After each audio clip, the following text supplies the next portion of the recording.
работает.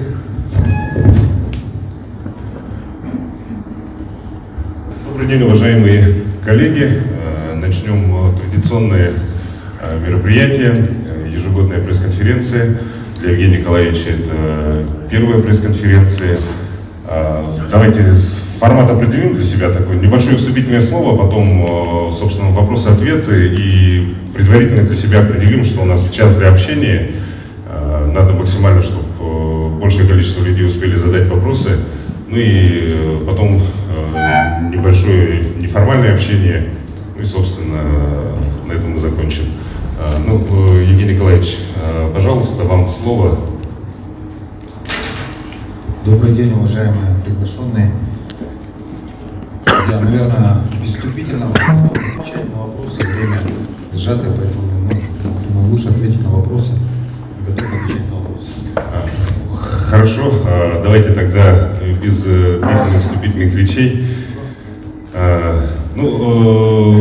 Я, наверное, все-таки предложу тогда первым задать вопрос газете «Эхо столицы», муниципальное издание. Пожалуйста, где у нас представитель? Не вижу. Микрофон, коллеги, пожалуйста.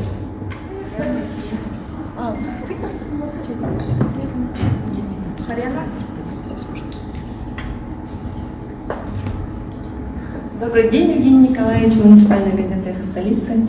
Поздравляем вас с наступающим Новым годом. Мы бы хотели задать два вопроса, касающиеся. Первый касается строительства в следующем году, в следующей очереди, Парка Победы. Расскажите, пожалуйста, подробно. И второе, закуп коммунальной техники для жилкомсервиса и Якутдерстроя. Более 100 единиц коммунальной техники будет закуплено в следующем году. Какая именно техника и для каких работ? Спасибо. Спасибо за вопрос. Начну со второго вопроса. По коммунальной технике действительно принято решение закупить в этом году 29 единиц техники, и в следующем году 90. В общем итоге 119 единиц коммунальной техники по обслуживанию дорог и обслуживанию неблагоустроенного жилого фонда. Обслуживание септиков появится в течение 2022 года. Это большое прорывное явление для города Якутска. Я думаю, каждый из нас ощутит наличие этой техники на дорогах. Я надеюсь, эта техника будет работать на благо всех горожан. По вопросу Парка Победы мы сегодня концептуально завершили первый этап, заходим на второй этап, и здесь необходимо понимать, что мы помимо тех задач, которые окружная администрация будет решать, сейчас с партнерами будем рассматривать вовлечение туда центров притяжения. Полоса препятствий, детские центры под открытым небом. Сейчас в течение первого квартала 2022 года определимся с наполнением той части, которая стала свободной. В 2022 году уже появится парковка, уже появятся фудкорты, будет передано Центру управления общественными пространствами, уже начнет работать как парк. В принципе, сегодня уже можно сказать, что есть смысловая составляющая, есть мемориальный маршрут, по которому можно пройтись, посмотреть по QR-кодам, какие реальные письма писались с фронта домой сюда, в Якутск. Евгений Николаевич, может, раз мы заговорили про общественное пространство, тогда расскажем о планах мэрии в части развития парка культуры и отдыха. Да, мы на 22 год, в юбилейный год столетия республики, предлагаем следующую концепцию. Первое – это назвать парк в честь столетия республики и подойти комплексно, то есть реализовать реновацию парка, подготовить концепцию в течение 2022 года, подготовить инвестиционный проект по реализации и строительству аквапарка за территорией парка. То есть у нас сегодня в Новилюйском переулке, благодаря работам, проведенным на окружном шоссе, есть возможность подключения воды, водоотведения, а также мы сегодня совместно с предпринимателями, работающими по Вилюйскому переулку, имеем проектно-сметную документацию. В рамках национального проекта будем обустраивать там современную дорогу. Поэтому на этом пятачке мы рассматриваем возможность строительства аквапарка в одной концепции с парком культуры и отдыха, а также обращаемся в адрес республики по на Комсомольской площади для того, чтобы забрать ее к городу и организовать на ней уже парковку, которая будет отвечать всем требованиям по нагрузке стадиона и парка. То есть от перекрестка Кирова-Лермонтова до окружного шоссе благоустроить всю эту территорию, концепцию подготовим в течение первого полугодия 2022 года. Спасибо. Пожалуйста, еще вопросы, коллеги. Да, сейчас вам микрофон подадут. Добрый день, Екатерина Иванова, Якутия, Дели. У меня к вам будет два вопроса. Первый, вы на посту мэра уже как 9 месяцев же, да? Какое самое большое достижение за это время у вас? И второй вопрос по Старому городу 2, это 55-й квартал, Залог. Сейчас жильцы начали получать уведомления, чтобы писали заявление на признание домов аварийными. У них такой вопрос, как им будут компенсироваться, если у них также оформлены не только дома частные, но и участки под собственность? Спасибо.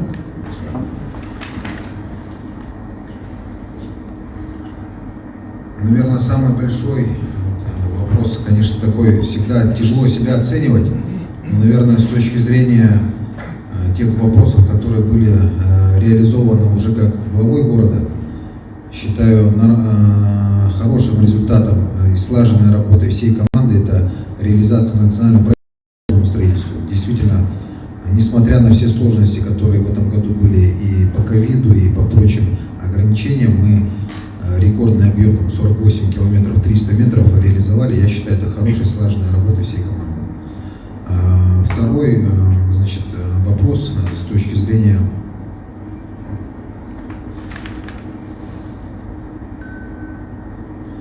по значимости дворовой территории.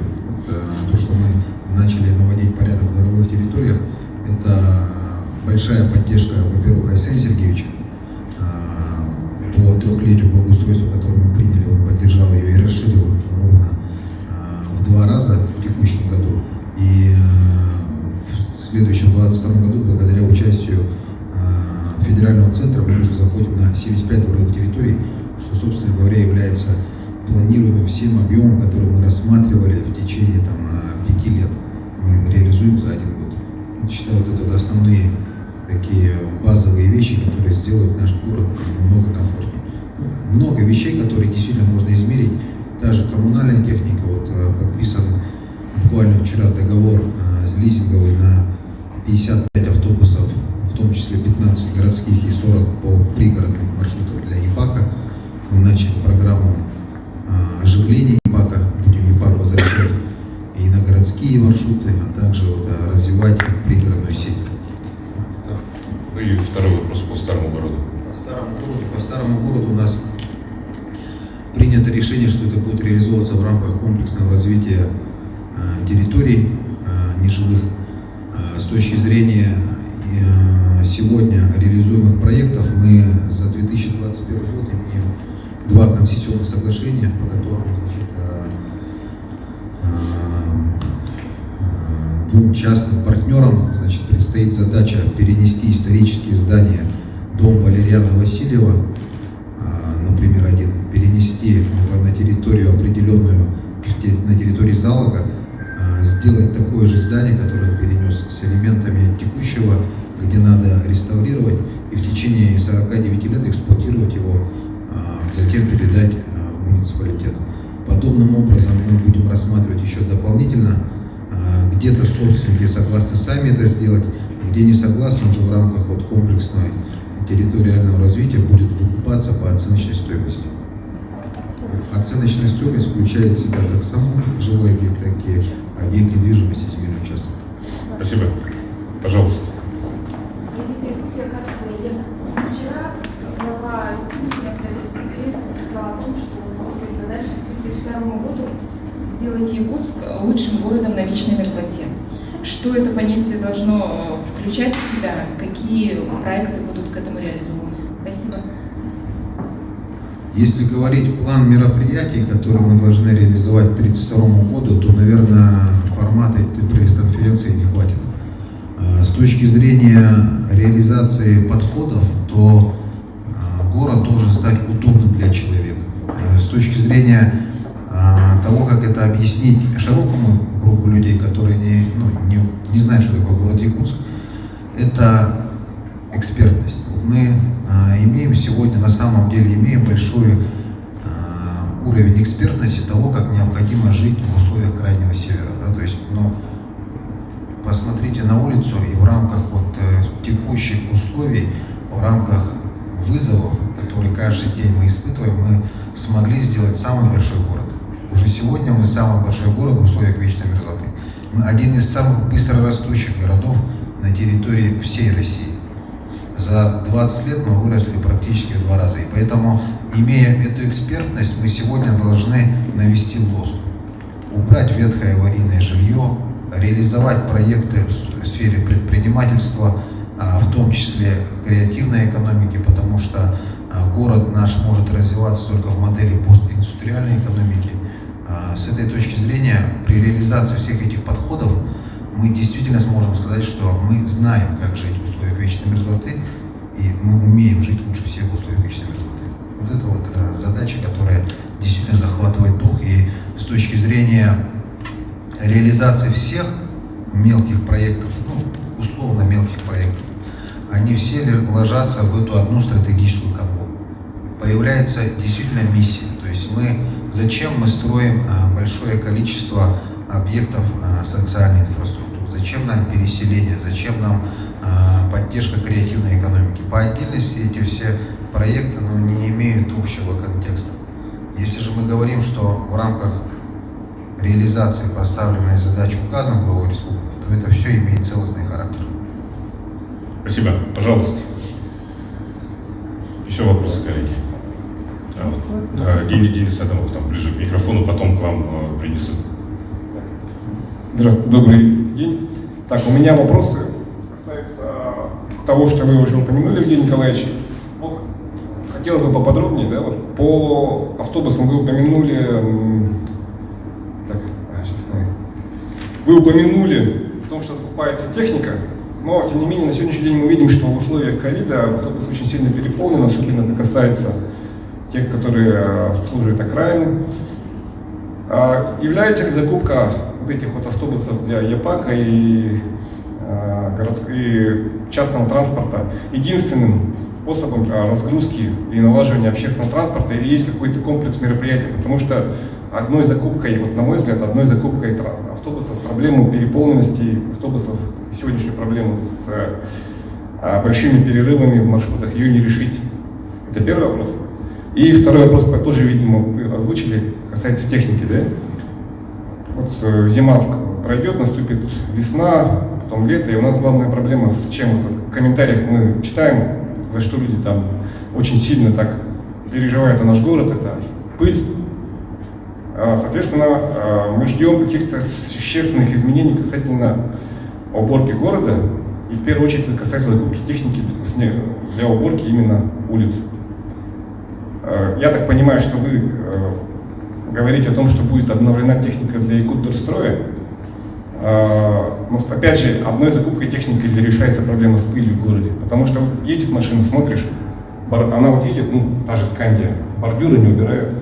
Такое ощущение, что просто экономится бензин или что, или просто, потому что надо медленно ехать, чтобы убирать, или что. То есть именно конкретно первое по автобусам, поподробнее комплекс мероприятий. Второе это по технике для уборки. Уборка пыли в целом комплекс мероприятий. И третий вопрос, тоже касательно по кварталу Северный. Мне сообщили на прошлой неделе, на выходные, прошло совещание в мэрии, согласно которому газификация поселка Северный фактически будет реализована в августе. Сроки уже давно прошли, какие-то мероприятия проводятся по ускорению этого процесса, в том числе по документообороту. Спасибо. Спасибо за вопрос. С точки зрения общественного транспорта нужно понимать, что в городе Якутске сегодня и в пригородах работает 30 маршрутов, из них 18 полностью частные, реализуемые отдельно юридическим лицом ООшкой по каждому маршруту, и 9 пригородных маршрутов, 3 дачных, которые работают по линии ИПАКа. Мы сегодня говорим о том, что в рамках комплексной модернизации системы общественного транспорта мы имеем в виду системный подход. Первое, что необходимо сделать, это даже не сколько обновить общественный транспорт сам, как автобус, а разработать новые маршруты. Мы сегодня имеем большую проблему с городскими маршрутами с точки зрения того, что город очень сильно вырос.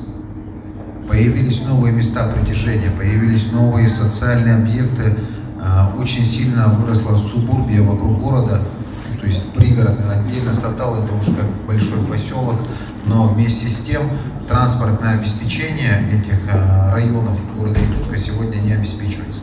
Поэтому мы в планах 2022 года ставим для себя переход на новые форматы работы. Вот мы первая ласточка у нас пойдет ЕПАК, мы пойдем на заключение брутто-контрактов.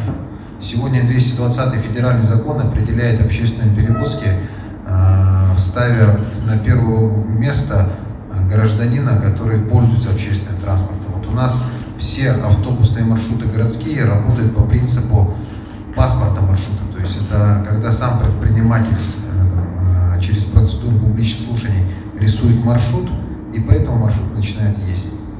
Сколько человек перевезет, столько он и заработает. И поэтому у него функция очень простая. Перевести максимальное количество людей, потратив на это минимальное количество денег. Соответственно, чем больше в автобусе людей, тем больше зарабатывать денег. Это подход, который необходимо перелистнуть и забыть.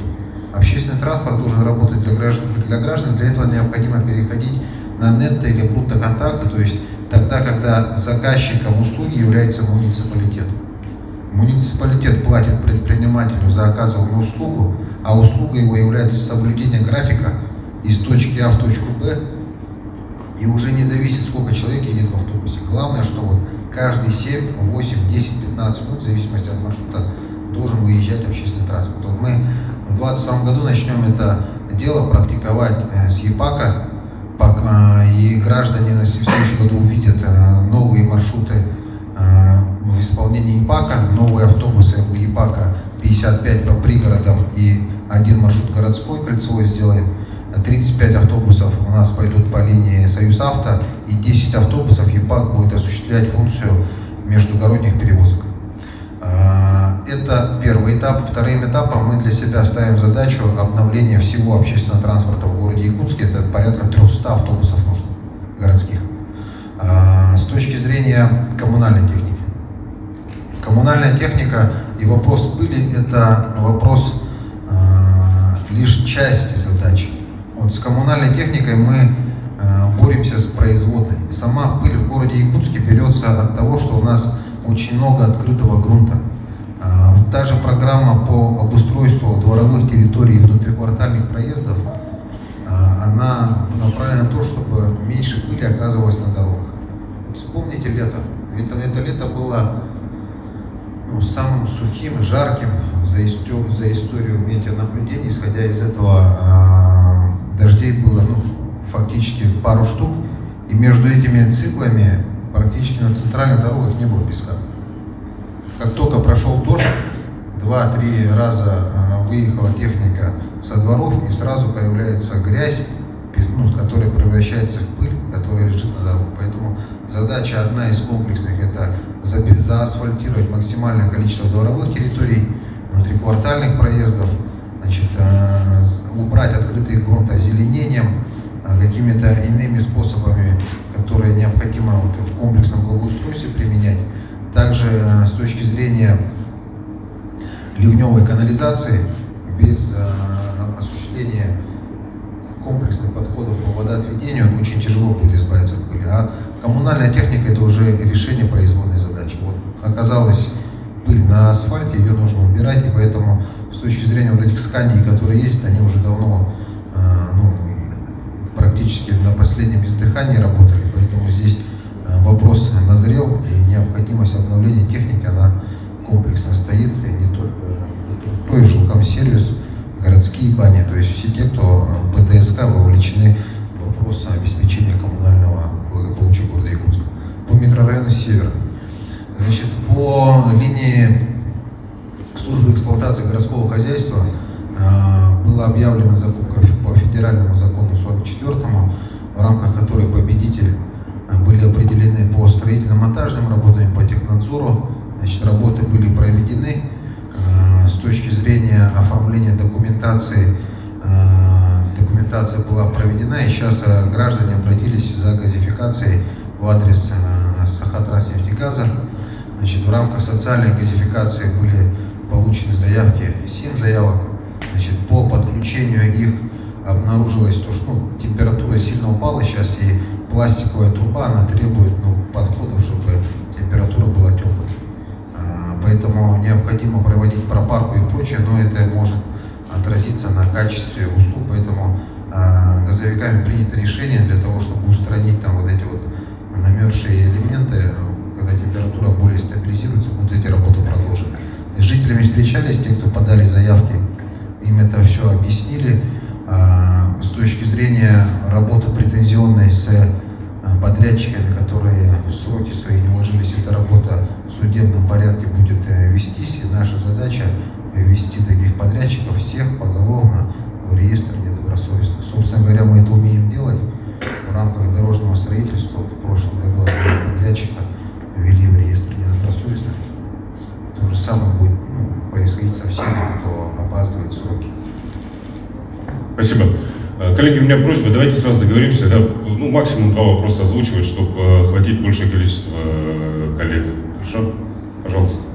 Бурцева Татьяна, Сахалаев. Вот вы сказали, что собираетесь строить самый лучший город на вечной мерзлоте. Прокомментируйте, пожалуйста, ваше отношение к проблеме таяния вечной мерзлоты. Это ведь научно подтвержденный факт, о котором говорят не только мировые СМИ, даже президент России. И часто они цитируют именно наших ученых Института мерзлотоведения, которые располагаются в Якутске. Есть ли какие-то научные исследования на эту тему, и как вы сами относитесь к этой теме? С точки зрения мониторинга коррелита зон, то есть вечно мерзлых грунтов, это одна из основных задач, которая сегодня на фазе эксплуатации подразумевает. У нас любое здание, которое строится на свайном фундаменте, имеет температурные трубки. То есть обслуживание температурных трубок – это задача собственников. У нас, как у муниципалитета, имеется ряд социальных объектов, и порядка 450 температурных трубок у нас вот в муниципальных объектах находится. Мы выступили с предложением в адрес правительства республики в рамках задач, которые поставлены президентом Российской Федерации, комплексно автоматизировать, оснастить каждую температурные трубки необходимым оборудованием, чтобы в онлайн-режиме круглосуточно видеть изменения грунтов, и, исходя из этого, из больших данных, которые будут получаться, делать какую-то аналитику. Сегодня любой многоквартирный дом, обслуживание его температурных трубок – это задача управляющей компании, то есть должны отпускать градусник, мерить, какая температура находится на какой глубине, исходя из этого вносить данные в журнал. Поэтому здесь мы с этим предложением выступили, чтобы, исходя из муниципальных объектов, уже в принципе по всему городу расположенными, выстроить общую стратегию. Внесли предложение, и сегодня находимся на стадии обсуждения у председателя правительства. Задача так или иначе должна быть решена, поставлена главой государства. Поэтому в 2022 году будем выходить планово на ее решение. Спасибо. Там микрофон у Семена, пожалуйста. Семен Родионов, Новости.ру. Вопрос в плане ремонта проспекта Ленина. Скажите, пожалуйста, какая сейчас там ситуация? Звучала информация о том, что проспект будет открыт после 20 декабря. Уточните, пожалуйста, момент, какие сейчас реальные сроки уже есть. Спасибо. Сегодня тот участок работ, который должен быть завершен, планово завершен. Вместе с тем, сегодня уже есть точное понимание того, что до конца проведения ремонтных работ проспект открываться не будет. С точки зрения сохранения пирога, который сегодня сделан, экструдированный полистирол, геотекстиль, щебенка, необходимо провести расклинцовку. Без расклинцовки сегодня, если запустится туда транспорт, сохранность этого пирога, она будет под вопросом. Поэтому проспект Ленина до конца строительных работ, по крайней мере до расклинцовки, не будет открываться, но расклинцовка возможна только устойчиво положительной температуры. Расклинцовка, уточните, что это? Это заполнение слоев щебенки мелкой фракцией, песчано-гравийной смесью, по сути дела, с цементом, который утрамбовывает ее полностью. полностью. То есть проспект Ленина будет открыт весной? Летом, да, летом. Ну, здесь, смотрите, здесь смысла открывать его сразу после расклинцовки, он тоже такой двоякий, потому что массово пойдет работа сейчас по обустройству элементов у самой дороги. Тротуарная плитка, бордюры. Даже после расклинцовки сразу нужно идти асфальтирование. Объем очень большой, поэтому все запланированные работы сделаны, но с точки зрения сохранения их лучше пока не трогать. Спасибо. Пожалуйста. Евгений Николаевич, вот два вопроса на две такие актуальные темы по бродячим собакам и по ограничению продажи алкоголя. Прошу прокомментировать ситуацию, как вот на сегодняшний день она выглядит. И понятно, что и по собакам, и по алкоголю там надо менять в первую очередь федеральное законодательство. Но вот вы более осведомлены в этих вопросах. Каково вот сейчас положение на сегодняшний день? Ну, по собакам однозначно необходимо по федеральному закону 498 вносить корректировки. Мое личное мнение, вот как человека, проработавшего почти год в органе местного самоуправления и ежедневно с этим вопросом сталкиваешься, закон с точки зрения обеспечения его финансового, с точки зрения практики вообще не имеет отношения к реальности. Посмотрите, у нас закон принят. Сегодня по закону что необходимо сделать? Сегодня любую безнадзорную собаку мы должны поймать, отвезти в приют, провести ряд процедур и выпустить на волю. Поэтому естественная регуляция популяции должна быть достигнута того, что у нас критическая масса собак на улице будет уже стерилизована. Не будет приплода, соответственно, в ближайшие годы, по прогнозу, это, наверное, лет 5-7, количество собак будет расти, не будет уменьшаться.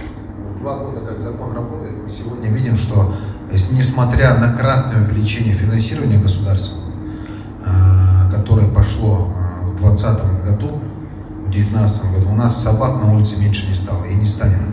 Поэтому с этой точки зрения необходимо вносить корректировки, уже исходя из практики, которая получена. Приняли закон, посмотрели, как практика реализуется. И сегодня могу сказать то, что несмотря на то, что количество денежных средств, которое направляется департаментом ветеринарии в город Якутск, а дальше в пункт передержки животных, в приют «Помоги выжить», собак на улицах меньше не становится. Сегодня закон обязывает, как вот мы видим собаку под ловцы, а если она с биркой, ее нельзя ловить, если она не проявляет агрессию. Но это же животное, но сегодня не проявляет агрессию, завтра оно будет в стае.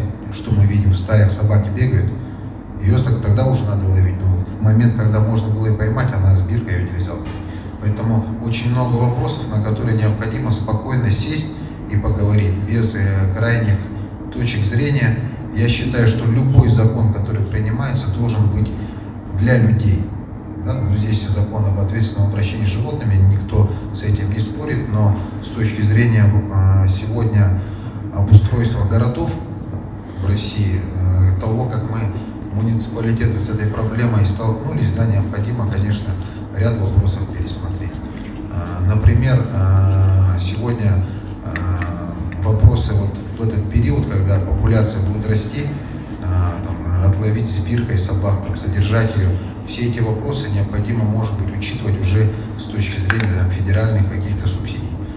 С точки зрения денежных средств, на будущий год у нас 22 миллиона пойдет на питание собак, которые попадают туда на месяц.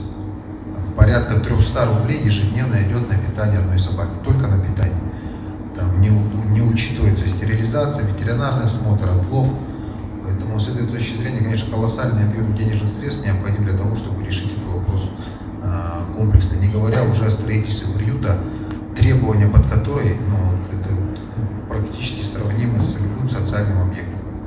Отдельные помещения, отапливаемые, безусловно, это все требует очень больших денежных средств. С точки зрения алкогольной продукции. на 3 уровня нужно разделять: федеральное законодательство, региональный, республиканский закон и наше местное постановление. Мы отправили на согласование в министерство и ведомство республиканские постановления 316-П, в котором определяем расстояние от объектов социальной, культурной инфраструктуры, медицинской инфраструктуры до объектов, торгующих алкоголем.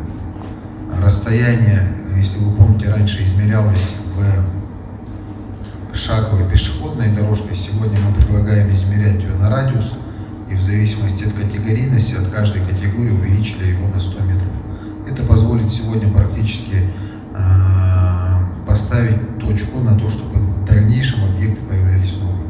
Все, которые сегодня существуют, они продолжают работать, и в рамках федерального закона они могут 2 раза еще продлить свою лицензию по ранее выданным требованиям.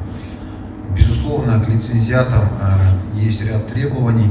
Если они будут нарушать закон, продавать в неустановленное время, продавать несовершеннолетним, у регулятора появляется право отбирать эту лицензию. Поэтому это уже второй вопрос. Но с точки зрения вот того, что мы должны сделать, мы свою часть сделали, также выступили с законодательной инициативой о внесении изменений в закон республики, который касается общепита, ну, так называемых лжекафе, наливаек, по-разному в народе ходит формулировка. По наличию их на территории многоквартирных домов, придомовой территории раз, внутри самого многоквартирного дома, а также площади его, для того, чтобы вот 2 пластиковых стола и стула пропали в принципе как определение. Вот такие действия нами предприняты. Постановление полностью отработано, мы его отправили на согласование, как только будет согласование, мы его примем. Спасибо. Давайте продолжим, пожалуйста. Николаевич, Мадина Халикова, Якутия 24.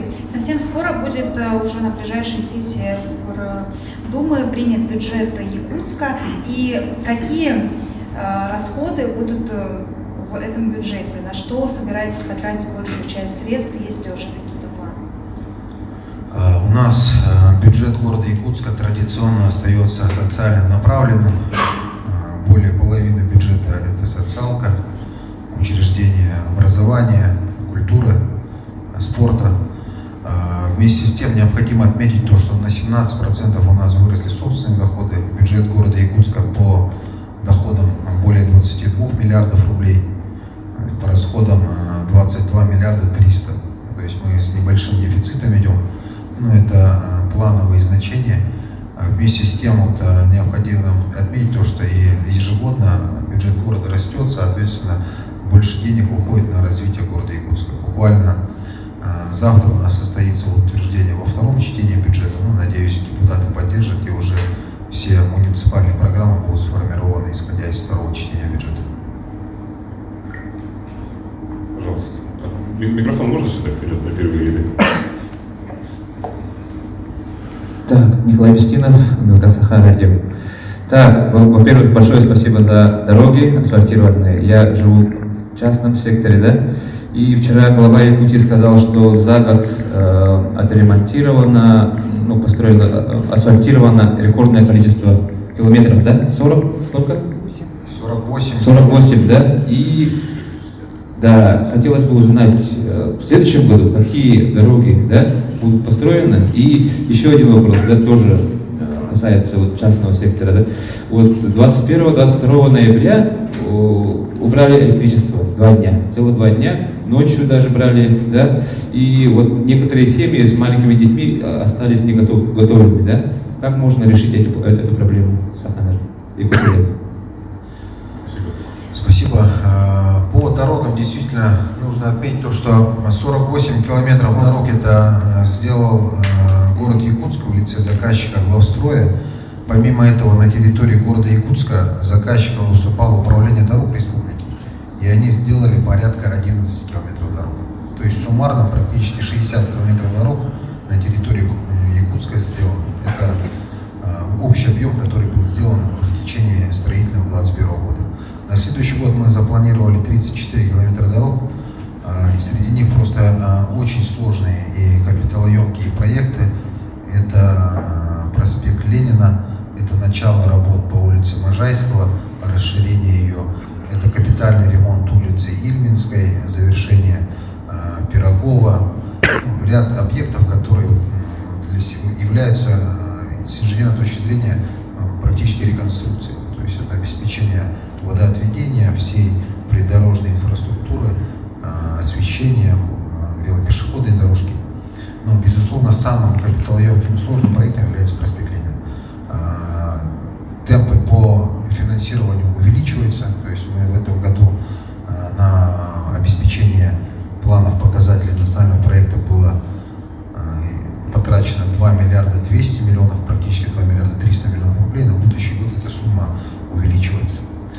С точки зрения теперь деятельности ресурсоснабжающих организаций на территории города Якутска, с наступлением экстремально низких температур город уходит планово в режим повышенной готовности.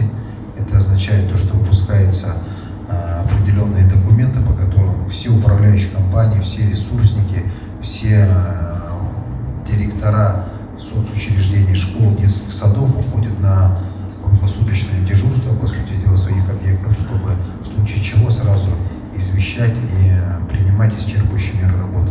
Службы единой диспетчерской службы и службы спасения работают в усиленном режиме.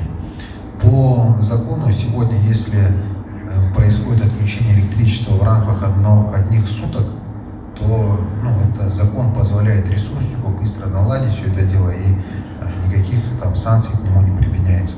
Все, что уходит выше одних суток, требует разбирательства со стороны Ростехнадзора и надзорных органов, поэтому здесь надзорные функции у города Якутска отсутствуют. Это функция федеральных надзорных органов за соблюдением режима работы и подачи.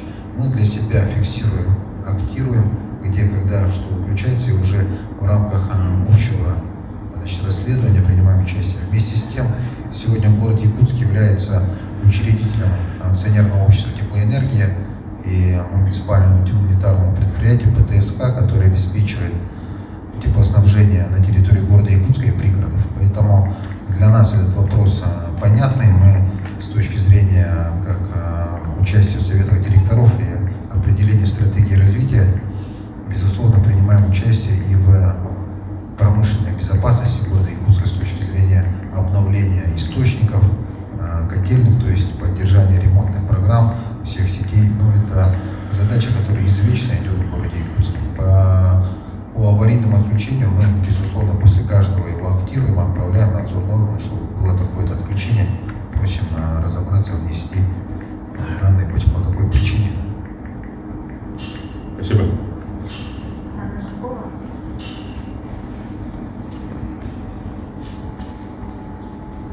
Оксана Жиркова, газета «Кым». Интересует вопрос архитектурных памятников города Якутска и какие объекты планируются в ближайшем будущем.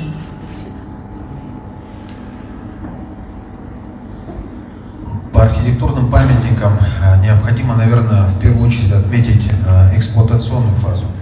У нас много памятников строится, и часть из них потом недолжным образом эксплуатировались. Мы для себя в 2021 году приняли задачу, чтобы не было таких памятников.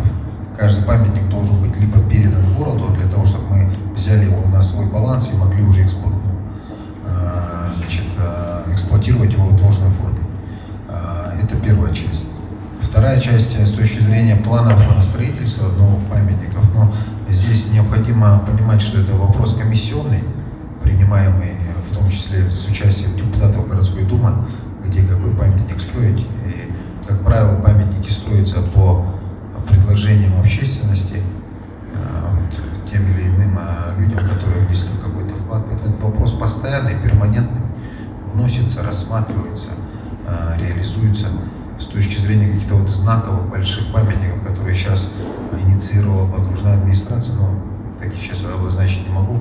В целом, в рамках благоустройства какие-то локальные памятники так или иначе все равно вносятся. Но в этом году сейчас реализуется знаковый проект, я считаю, это Федора Попова, героя нашего легендарного, в честь этого совместно с администрацией Мегина Конголовского ВУЗа будет постраиваться сквер с памятником.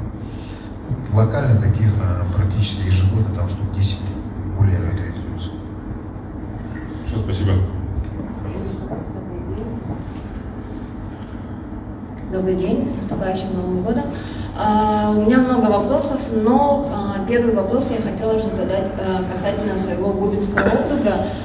203 все хорошо, да, но у нас есть проблемные дома относительно дома по Дзержинского 8/1, где и осенью произошел пожар, и недавно у них авария произошла, и в связи с этим люди, жители данного дома, сильно жалуются. И Алексей не даст соврать, когда я работала на Якутия-24, я туда сама ездила, снимала сюжет. Это, если вы не знаете, это бывшая тюрьма.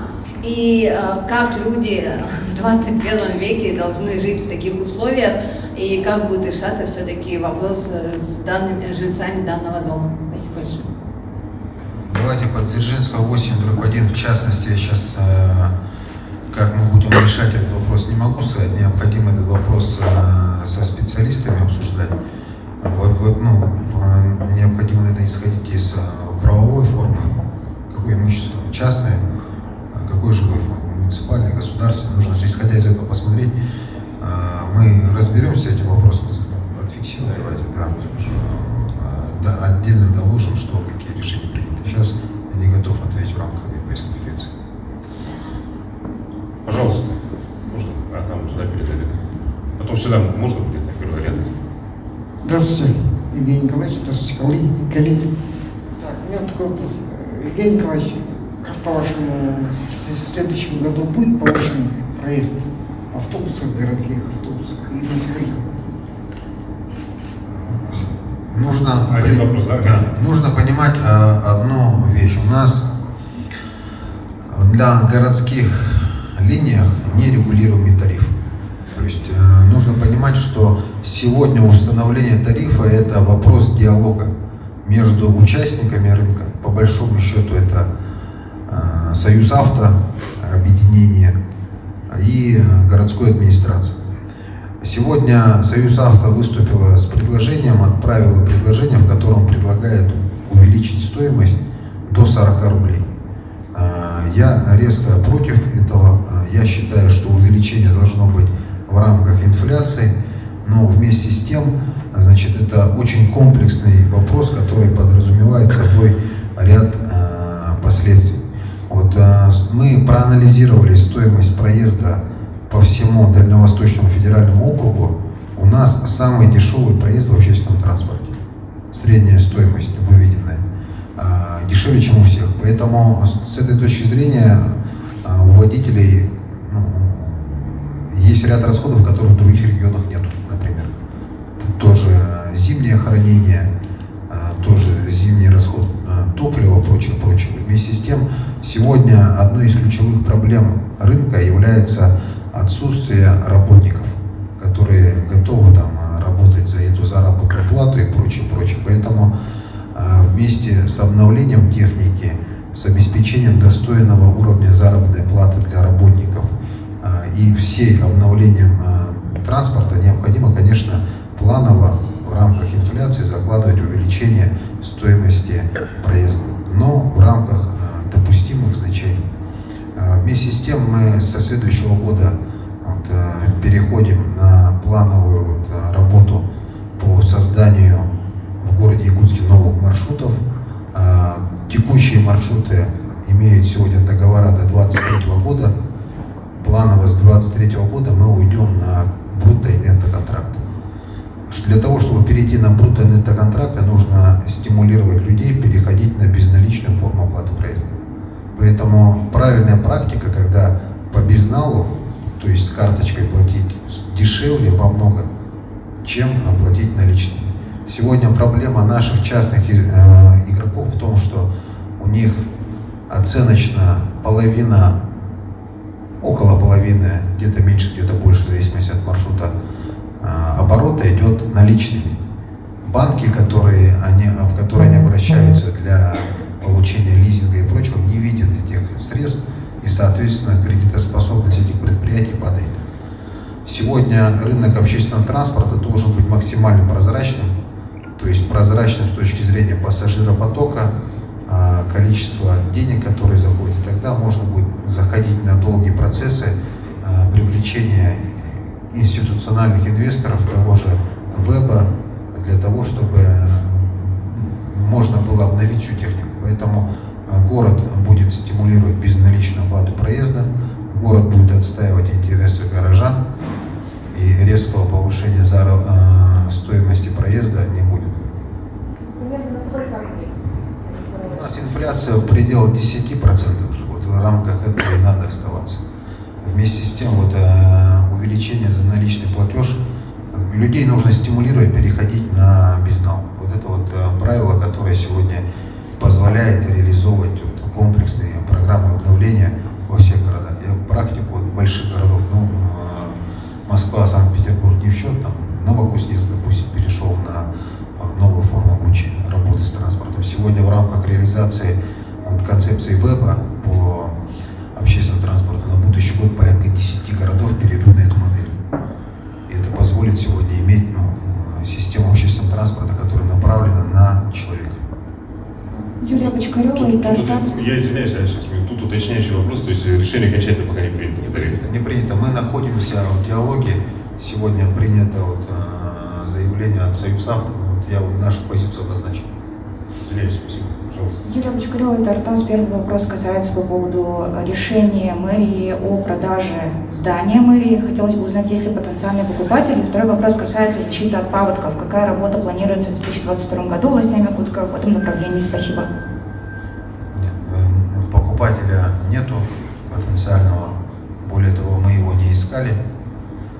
С точки зрения необходимости строительства нового здания мэрии это необходимо, а продавать текущее здание это вопрос, который вызвал широкую реакцию в общественности. Поэтому люди говорят, мы привыкли туда ходить, за получением услуг. Поэтому необходимость строительства и развития 17-го квартала никуда не ушла. Мы идем по этому пути. Здание в центре города мы сохраним как многофункциональный центр, в который люди будут ходить и получать услуги. Весь бэк-офис переедет на 17-й квартал. Все, что связано с работой с населением, департамент жилищных отношений, управление образования, и все те муниципальные услуги, которые должны были оказываться, они будут по одному адресу оказываться. Все остальное будет, все остальные объекты недвижимости будут либо переделаны в соцобъекты, либо найдем им применение на благо горожан, а сама мэрия переедет на 17 квартал. Вот такой план. По берегозащитным сооружениям. Мы провели за 19-20 год работу по разработке проекта межевания, проекта планировки территорий. Здесь нужно понимать, что сегодня действует так называемая зона подтопления, и наиболее большую сложность для населения подразумевает однопроцентная зона, то есть тот потоп, который может произойти один раз в 100 лет. Принято значение от 92 до 95 метров в зависимости от нуля. И исходя из этого часть территории городского округа, это порядка 9 тысяч земельных участков попадает под зону подтопления. Вот эти владельцы этих участков сегодня испытывают сложность с реализацией своих прав по строительству данных объектов.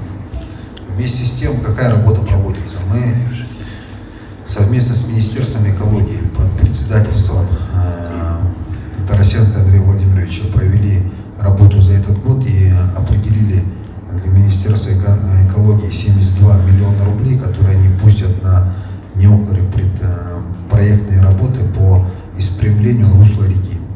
Мы с точки зрения муниципалитета заложили ежегодно по 17 миллионов рублей на проведение проектно-сметной документации по берегозащитным сооружениям на территории города Якутска в течение 3 лет.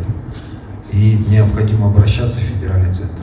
То есть все полномочия по нашей реке, в том числе по береговой линии, это федеральная задача. Но с нас никто не снимает ответственности за то, в каком состоянии сегодня находятся дома жителей пригородного, Хатасов, Табаги. С этой целью мы должны проводить ежегодно превентивные меры для того, чтобы эти дома дома в случае паводка не уплыли. Собственно говоря, что мы делали и в прошлом году, будем делать в этом году, отсыпать. То есть там условно в пригородном необходимо отсыпать порядка 1,5 километров береговой линии.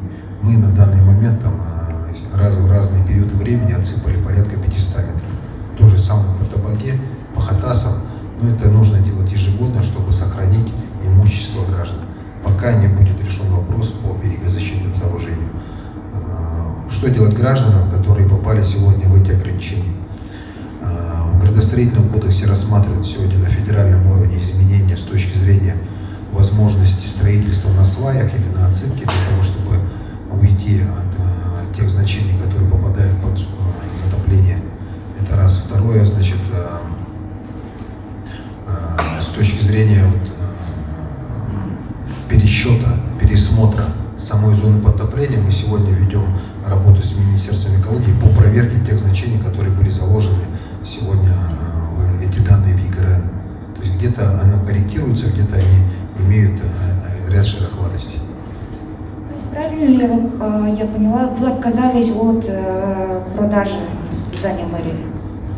Да, мы центральное здание, которое сегодня по проспекту Ленина в рамках продажи не рассматриваем, мы в рамках строительства 17-го квартала не отказываемся. Виктория Бушуева, Якутск вечерний. Евгений Николаевич, подскажите, пожалуйста, центральную баню снесли, обращается очень много пенсионеров, и у них такой вопрос, когда и где будет построена новая баня? И второй вопрос.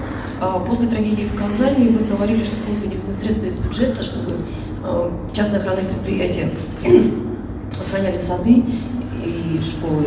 До сих пор там сидят бабушки, там пенсионного возраста дедушки.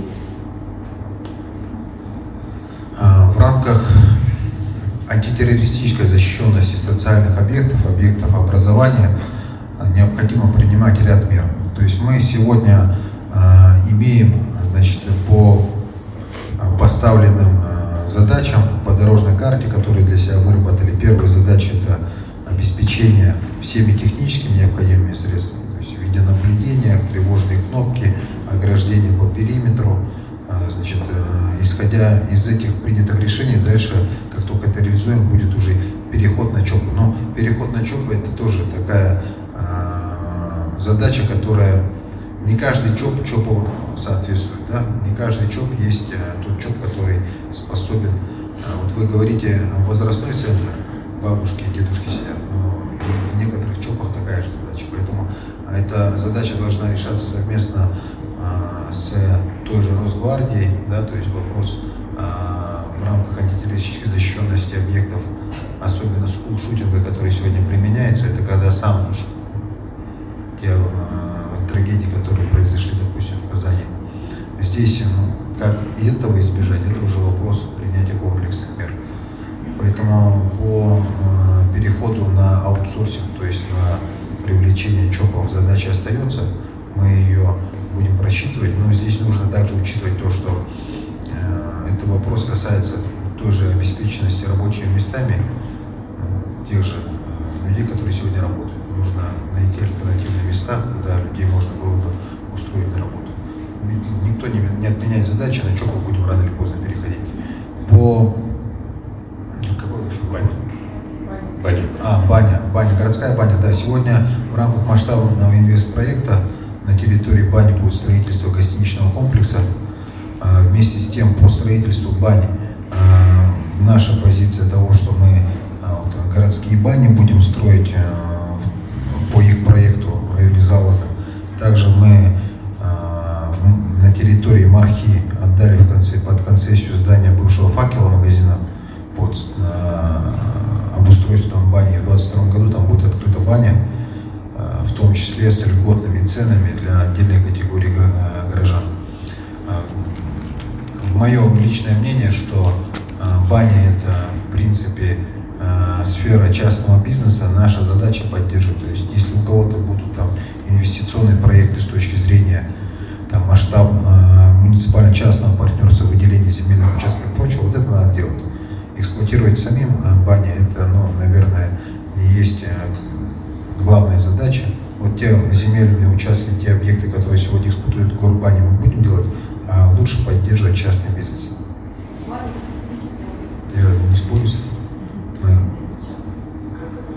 Почему? У нас же с точки зрения наличия в центральной части города Якутска бань, я считаю, что в городе Якутске в центральной части бани могут развиваться в рамках частного бизнеса. Как показала практика, частный бизнес делает это лучше, чем государство.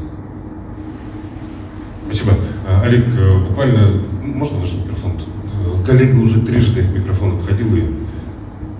Здравствуйте. Потом Олег тебе дадим. Спасибо за внимание. Поздравляю вас всех с наступающим Новым годом. Вероника Федорова, сетевое издание «Арктик Пост». Мы приготовили два вопроса, но вот сейчас поступил еще один. Подписчики телеграм-каналов очень просят его задать, так что извольте. Вопрос со свалкой он у нас уже начал решаться, да, и будем надеяться, что так оно и будет. А что со старой свалкой? Потому что дымит все равно до сих пор, даже вот в эти дни запах чувствуется. Второй вопрос. Почему место встречи было назначено здесь, не в мэрии? Так ли у вас не лежит сердце к зданию? И третий вопрос, вот, который задают наши подписчики. Когда Евгений Николаевич заплатит штраф ГИБДД от 28 за нарушение от 27 августа в размере 500 рублей? Говорят, скоро уже Новый год, пора бы закрывать долги. Спасибо. Спасибо. Странно, сегодня с утра госуслуги смотрел, не было там штрафа. Да, отправьте нам, пожалуйста, найдем. У меня, более того, я еженедельно делаю это для того, чтобы оплатить какие-то задолженности, которые могут возникнуть.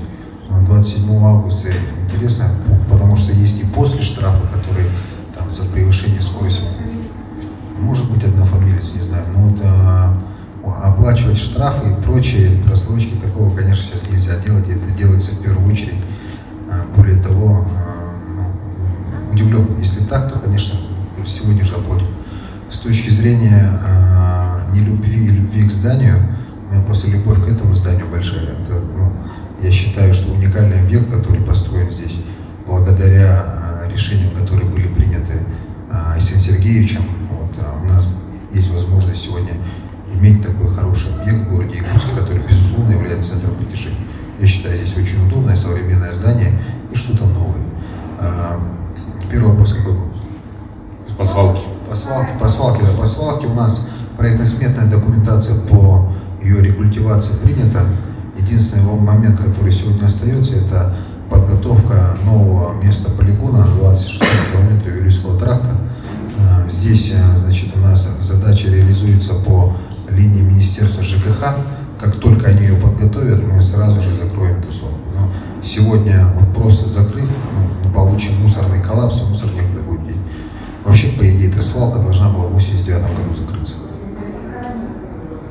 Мы сегодня возгорание не открытых возгораний нет, если где-то есть тление, может быть, но из-за лета, из-за прочего, все, что появлялось там в течение нескольких часов, мы задавливали. Отдельное внимание, значит, по наличию песка, прочего, при необходимости, значит, чтобы затушить, у нас пристальное внимание к свалке. Открытого горения нет.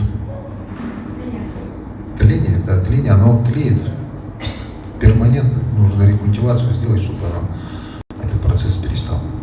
Спасибо. Пожалуйста, Олег. Здравствуйте, с наступающим. Олег Желнин, телепрограмма «Точка взаимодействия». Первый вопрос по поводу принятого закона о муниципалитетах, да, сейчас вот. И сразу хотелось бы, это уже не просьба, это уже требование, да.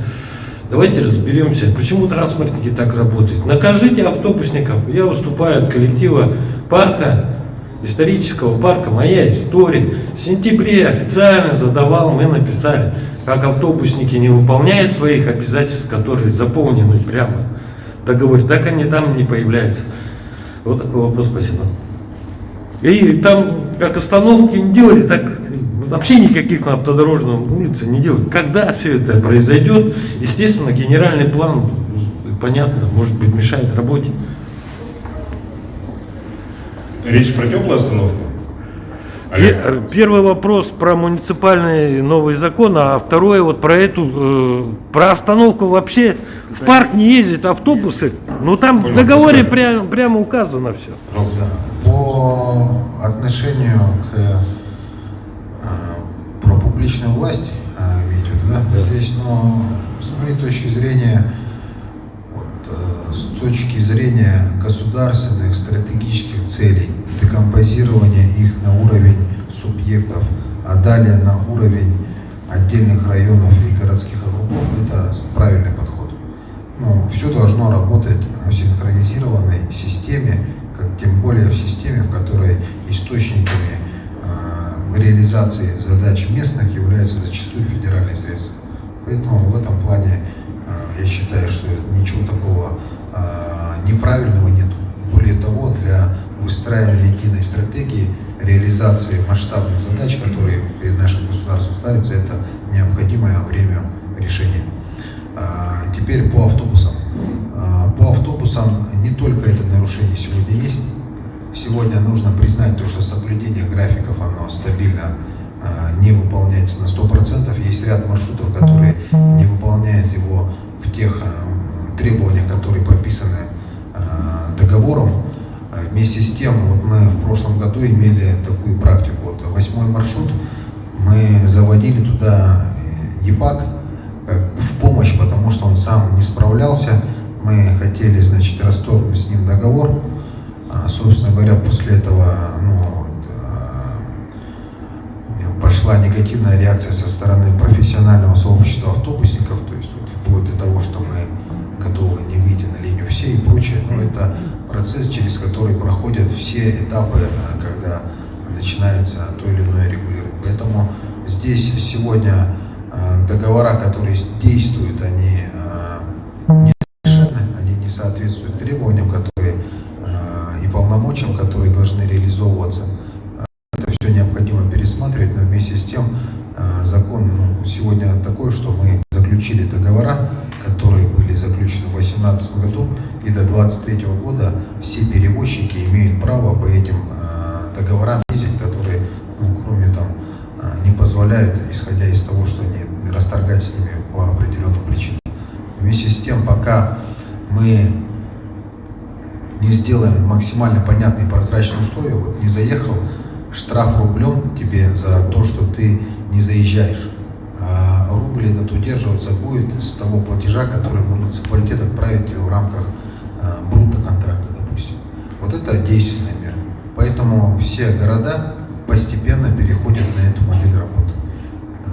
Собственно говоря, об этом и 220-й федеральный закон. Мы для себя ставим стратегической целью перейти на такой маршрут, на такую маршрутизацию, на такой формат работы. То есть 2 года будем ждать? Нет, ну с точки зрения в следующем году вы уже почувствуете разницу.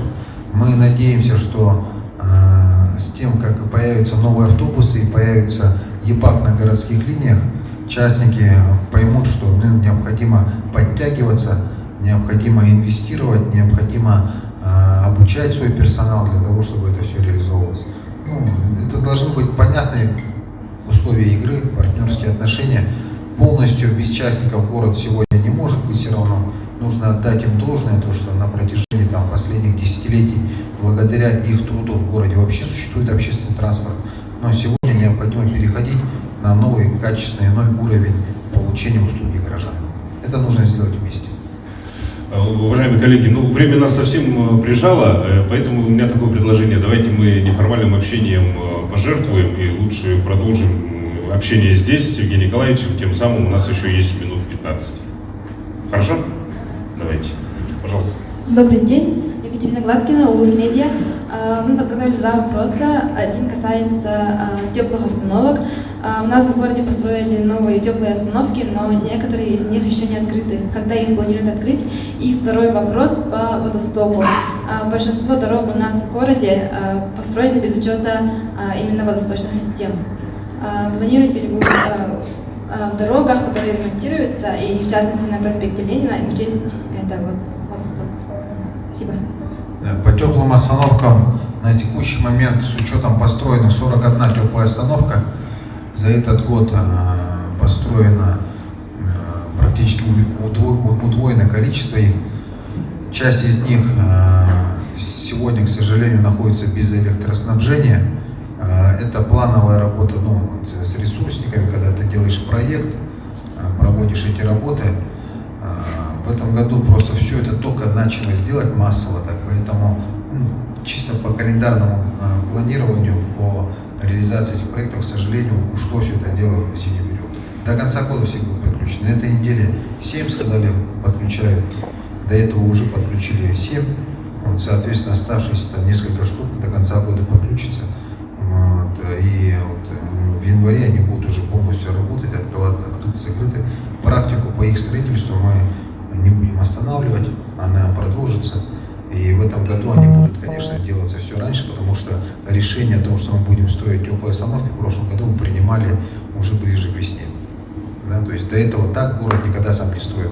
Нужно с пониманием отнестись к тому, что это первые остановки, которые город сам построил и сам ввел в эксплуатацию, поэтому всегда есть плановый период. Любое здание, которое построил, либо любой объект подключения к электричеству требует самого объекта, проектно-сметной документации, и проведения строительно-монтажных работ.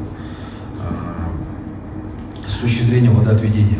Водоотведение в городе Якутске, на мой взгляд, это одна из самых важных задач с точки зрения инженерных вызовов, потому что водоотведение сегодня тесно переплетается с сохранением вечной мерзлоты, раз, с борьбой с пылью, два, ну и сохранением дорог и свайных фундаментов зданий. Поэтому с точки зрения мер, которые мы принимаем, сегодня совместно с правительством республики за текущий год проведена большая работа. Мы вышли на предпроектные работы по полностью водоотведению города Якутска. Это большая, дорогая задача. Только на проектно-сметную документацию требуется очень большое количество денег, которые город сам себе позволить не может. Это вместе с республикой будет делаться.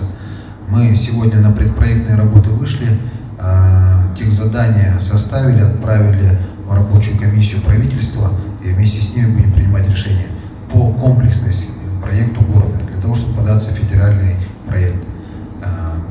Марат Шакирзянович Куснулин неоднократно заявлял, что комплексное водоотведение в городах это есть приоритет, тем более для города Якутска, я считаю, это приоритет номер один при участии в конкурсе. Мы сегодня не сидим сложа руки. Все те объекты, которые строятся в рамках или реконструируются, либо капитальный ремонт в рамках нацпроекта, где можно включать обустройство новых объектов. Здесь нужно понимать правила игры.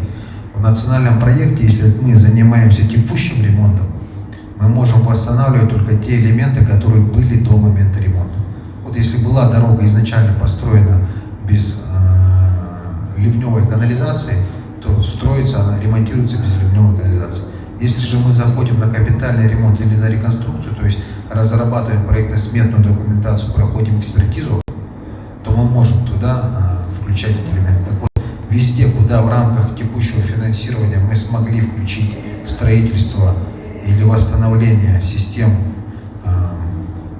водоотведения, ливневых канализаций, канав, мы это сделаем практически на всех улицах, где это можно сделать по физическим параметрам и по финансированию. Такая обстановка сегодня. Спасибо. Пожалуйста, Елена. Бигутирую, Елена Тихонова. Евгений Николаевич, скажите ваше мнение по поводу того, что социальная газификация, путинская, имеет определенные подводные камни, например, бесплатная газификация в СНТ возможно только до границ СНТ, а дальше уже люди сами должны оплачивать. Вот первый вопрос. И от подписчиков поступил как раз: правая сторона, Покровский тракт, 12 километр, и дополнительно 15, сразу спросим, лагерь «Радуга». Там какие-то шансы есть по газификации, хотя бы общей, да? И по поводу тоже жителей частного сектора и ИЖС. Недавно было принято постановление правительства России о том, что упрощается порядок подключения граждан к энергоснабжающим объектам. То есть, если раньше члены СНТ, вот этих кооперативов, обязаны были подключаться, заявки даже подавать только через управление своих председателей, да, и разные у них там отношения складываются с ними, да, сложные внутри кооперативов. А сейчас они получили полное право обращаться к этим, в Якутскэнерго и прочим энергоснабжающим предприятиям напрямую. И тут вот хотелось узнать, то есть это касается тех, кто вообще вот на своей территории, там на горизонте имеет какие-то столбы, или это те даже пустые территории, там вот на Маганском тракте нет вообще света, да? Они тогда могут тоже пойти и обратиться, что ли, и им обязаны провести вот прямо до участка, а не до границ СНТ, как по газу. И здесь еще такой вопрос, или это тоже может касаться, например, тех дачников, тех жителей частного сектора, которые, например, вернее, дачников, не имеют только круглогодичного электроснабжения. Есть же вот у нас такие территории в черте города, кстати, когда вот свет только есть летний. Все через вот СНТ. Угу. И, вот эти два вопроса. Вроде пока все. Спасибо. Спасибо. С точки зрения социальной газификации и вообще газификации города Якутска нужно разделять два момента. У нас, во-первых, в городе Якутске одна из ключевых проблем по газификации – это дефицит пропускной способности. То есть ряд районов у нас не может получать газовое снабжение ввиду того, что сегодня магистральные сети, которые к ним ведут, они не того диаметра, соответственно, не могут обеспечить всех газом. Вот эта вот задача в рамках социальной газификации сегодня очень хорошо решается. Для того, чтобы социальная газификация прошла, необходимо сегодня по большому счету иметь право собственности на дом категории ИЖС. Вы подаете заявление, и сегодня Сахатранснефтегаз совместно с городским округом, с территориальным органом управления эту работу наладили. И, в принципе, для людей, которые там годами не могли получить эти решения, это огромное подспорье. С точки зрения сегодня до границ или до дома, вопрос нужно погружаться с точки зрения законодательства СНТ. Я сейчас по категорийности домов СНТ, здесь же нужно понимать, что в некоторых СНТ категории ИЖС есть домов, некоторые дачные. Сегодня есть понимание того, что в первую очередь идет газификация индивидуального жилого сектора, то есть домов жилых. Газификация их идет, началась в городе Якутске. Вместе с тем сегодня нужно понимать, что в следующем году Сахатранснефтегаз пойдет на рекордные объемы, более миллиарда рублей только на территории города Якутска по газификации. Это тоже огромное подспорье в развитии самого города Якутска, в том числе развитие ИЖС в целом. И для каждого горожанина это, конечно, большая помощь, которая оказывается со стороны государства по личной инициативе нашего президента. Это представить, конечно, сложно. Несколько лет назад, чтобы газ подключить, люди скидывались соседями за баснословные деньги. Сегодня все это делает государство, и в плановом режиме мы проводим работы по устранению дефицита пропускной способности газа. Разработана схема высокого давления, схема среднего, низкого давления газоснабжения города Якутска. Соответственно, исходя из нее уже разрабатываются конкретные проекты на районы и закладываются в инвестпрограмму Сахатранснефтегаза.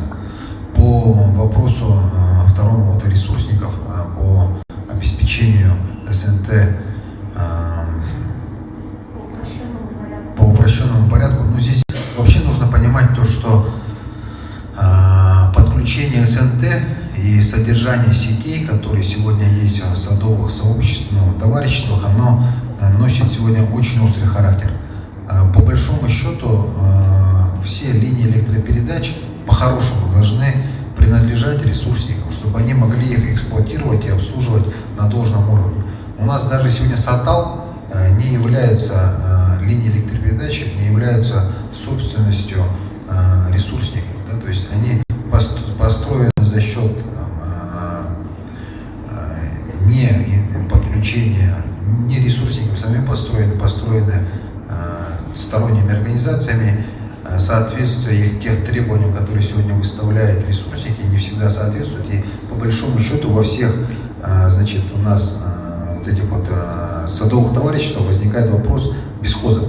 надо оформлять бесхоз, надо эксплуатировать эти линии, и, соответственно, до вопроса подключения конкретного объекта нужно решить вопрос вообще комплексных сетей, которые находятся там. Поэтому вот мы для себя в 2022 году планируем одно из наших предприятий наделить полномочиями по работе бесхозу. Бесхоз касается линий электропередач, водоотведения, водоснабжения и газоснабжения. Вот в городе сотни километров бесхоза. Так уж случилось, накопилось годами все это дело. Но нужно все это дело упорядочить для того, чтобы обеспечивать безопасность всего этого дела. Но уже исходя из этого можно будет говорить, что когда линия принадлежит ресурснику, от этой линии можно подключать уже отдельное индивидуальное лицо. Сегодня, когда сама линия не принадлежит ресурснику, как он может по этой линии гарантировать подключение отдельного взятого лица? Давайте, наверное, потихоньку будем закругляться. Яна Угарова, журнал «Журфикс». Под занавес встречи я хочу задать вопрос к Евгению Николаевичу, не как главе города Якутска. Вчера Исаак Сергеевич Николаев сказал, что он собственноручно под Новый год собирает елку. Он сам ее наряжает. Есть ли у вас какие-то традиции, которые связаны с Новым годом, ну, вот такие чисто человеческие? С Новым годом? Да, вот я уже на протяжении нескольких лет Новый год встречаю на горе птицефабрики. 12 часов. Нет, сначала встречал один, потом начал с девушкой, она стала моей женой. Начиная с позапрошлого года вообще всех членов своих семьи сажу в машину и выезжаем, встречаем на сопке птицефабрики. Ну, из года в год людей становится все больше. Тех, кто со мной, и тех, кто отдельно приезжает туда, поэтому очень интересно, очень по-другому все встречается, и по секрету скажу, все, что загадал там, оно исполняется. Ну, оно же такое, как бы сколько, минут 30-40 у нас салюты длятся, оделся, ну, совсем другой вид, такое привилегированное место, которое может добраться каждый. Малыши в прошлом году не выехали, в этом году я планирую дочку взять, чтобы она посмотрела. Спасибо. Ну, давайте сейчас уж точно последний вопрос. Виталий, пожалуйста. Добрый день. Евгений Николаевич, скажите, пожалуйста, а какие планы у города на заложную территорию, на территорию Залога? Там вот зона Ж6, из-за этого там люди не могут продавать квартиры, ну, дома, их никто не покупает, ни дома, ни участки, не могут реконструкцию производить, и крупный инвестор туда не заходит. И вот он вроде как у нас большая территория практически в центре города стоит, и она не используется городом для развития. Первый вопрос. Второй, и, пожалуйста, там же ситуацию с охраняемой территорией Старый город 2. Что там, когда двинется? Там же тоже люди в заложниках оказались. И второй вопрос. Что у нас с 7-й шумовой подзоной? Какие-то подвижки есть, перспективы того, чтобы снять этот режим или хотя бы сократить ее?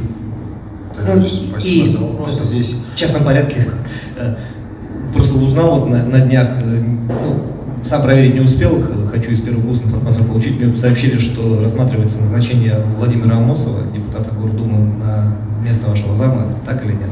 Спасибо. По вопросу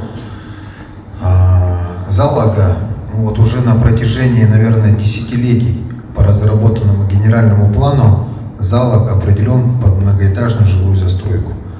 С точки зрения реализации прав граждан по продаже земельных участков никаких ограничений нет. С точки зрения реализации прав граждан по документам территориального планирования строить там можно только объекты, которые определены в Ж6. Это как раз таки и есть градостроительная политика, которой должен придерживаться город. Исходя из этих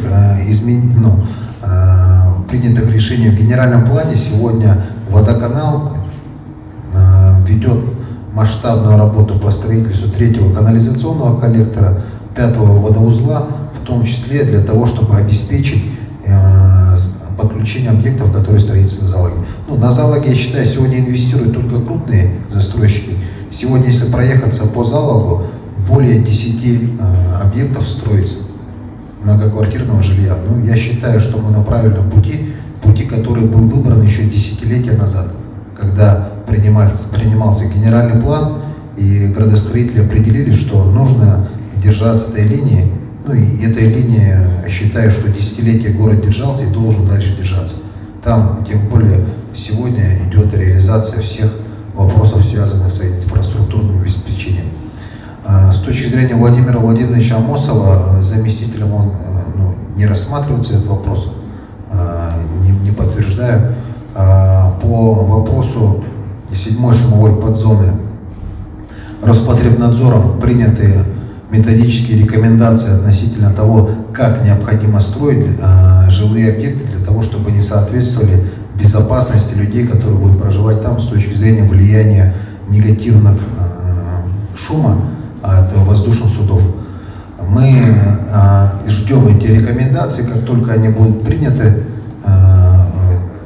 нашим Роспотребнадзором, мы готовы приступить к реализации множества проектов, которые попали сегодня в стадию ожидания в связи с действием этой 7-й шумовой подзоны, внесенных в ЕГРН. Я думаю, в течение 2022 года мы уже начнем строительство объектов на 7-й шумовой подзоне. Объекты ожидают просто метода рекомендации, она будет сведена к тому, что какой толщины стены, какие стеклопакеты. По большому счету у нас толщина стены стеклопакетов обусловлена не шумами, а холодом. Все, что у нас строится, так и так соответствует шумовой нагрузке. Ну что, уважаемые коллеги, будем закругляться. Всем спасибо еще раз. В неформальной обстановке пообщаться не получится, поэтому я отдаю вас на... Старый город 2. Старый город 2. Сегодня задачи по его реализации рассматриваются на уровне рабочей группы под председательством Максима Сергеевича. Задача по его строительству стоит. Мы в рамках поставленных нами задач сегодня разрабатываем проекты дорожного ремонта, проекты концессионных соглашений, которые должны были реализовать. И все, что должен был город сделать, мы делаем. И, Виталий Валерьевич, тут вы немного опоздали в начале пресс-конференции, Евгений Николаевич. Более подробную информацию по старому городу 2 давал, вы можете у коллег уточнить. Все, спасибо большое.